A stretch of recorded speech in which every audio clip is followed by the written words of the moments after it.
आचार्य बनने लगे तो शिष्यों को थोड़ा लगता है कि देखो अपने गुरुदेव 28 साल हो गए दीक्षा को और कोई युवा आचार्य, तो मुझे अच्छा नहीं लगता था। तो मैंने महाराज जी से बहुत निवेदन किया। महाराज कहे नहीं, बिल्कुल नहीं लेना है, नहीं लेना है। अरे उस पद का ग्रहण क्या करना है जिस पद को छोड़ना पड़े। आचार्य परमेष्ठी की कभी समाधि नहीं होती है, उनको आचार्य पद छोड़ना पड़ता है। इसलिए मैं मुनि बन के रहना चाहता हूं। पर मैंने कहा नहीं, आपको आचार्य पद लेना ही पड़ेगा। और बहुत प्रयास करने के बाद बड़ी मुश्किल में महाराज जी तैयार हुए, तब जाके पथरिया में आज आचार्य पद मिला।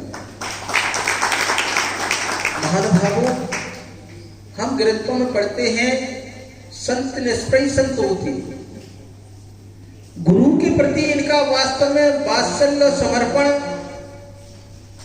जहां पर जो भी कहते नहीं है पुत्र कुछ कमा के लाए पिता के चरणों में सौंप देते। लायक बेटा तो वही होता है ना जो पिता के चरणों में अपनी कमाई। आजकल की समस्या चेंज होगी थोड़ी सी। आज व्यक्ति कमाता है तो अपनी पत्नी को देता है, माता पिता को नहीं देता है। पर ये वो पुत्र हैं, इन्होंने जितने भी शिष्य बनाए, जहां जहां से भी शिष्य इकट्ठे किए, सब आचार्य विराट सागर जी को सौंप दिए। गुरुदेव आपके आज जो मैं कमा रहा हूं ये सब आपकी कृपा है, आपका आशीष है। अगर आप हमें मुनि दीक्षा नहीं देते तो आज मैं कहां भटकता। इसलिए मेरी पूरी कमाई आपको समर्पित है।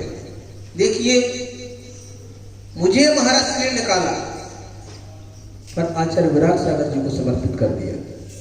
ऐसे निष्प्रय संत आप सभी के बीच में विराजमान है। देखिए, इस वर्ष का चातुर्मास जैसा आपको पता है मोदी जी की दसिया में हो रहा है, आपके पड़ोस में है ना, पड़ोस में ही हो रहा है। 3 तारीख को भव्य मंगल प्रवेश होगा वहां पर, और 9 तारीख को दोपहर में 12 बजे से मंगल कलश की स्थापना और गुरु पूर्णिमा हम सभी लोग वहां पर मनाएंगे। और छत्रपति नगर, नाम ही छत्रपति है भैया, नाम के अकॉर्डिंग काम है, बड़ा नाम सुना है इसका छत्रपति नगर का। कहा गया है कि महाराज जी यहाँ की समाज बड़ी धार्मिक, यहाँ चातुर्मास होती ही रहती है। यहाँ गुरुदेव आचार्य विराट सागर महाराज जी का चातुर्मास हो चुका है ना।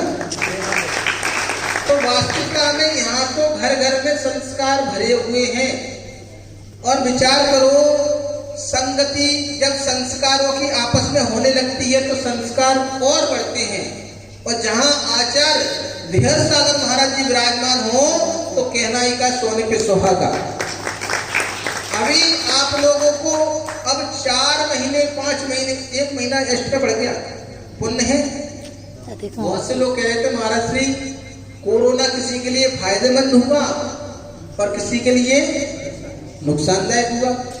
जहां संत विराजमान हो गए उनको फायदा हो गया, और जो अकेले में रह गए वो बहुत से दुनिया से चले गए। तो इस बार 5 महीने का चातुर्मास है। 5 महीने आपको संतों की संगति करने का सौभाग्य मिलेगा। महाराज जी के मंगल प्रवचन और प्रतिदिन क्लास भी चलेगी।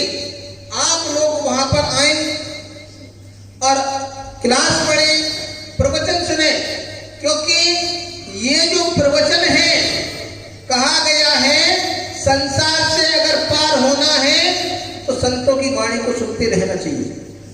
क्योंकि घर में हम किसी से चर्चा करते हैं तो हम वही राजदेश की चर्चा करते हैं, पर दिगंबर संत के पास आते हैं तो यहाँ पर हमें वीतरागता की चर्चा मिलती है। महानुभावों, ऐसे चातुर्मास का नाम क्या रखा है? अनिमय, जो हमें विशालता की ओर ले जाए।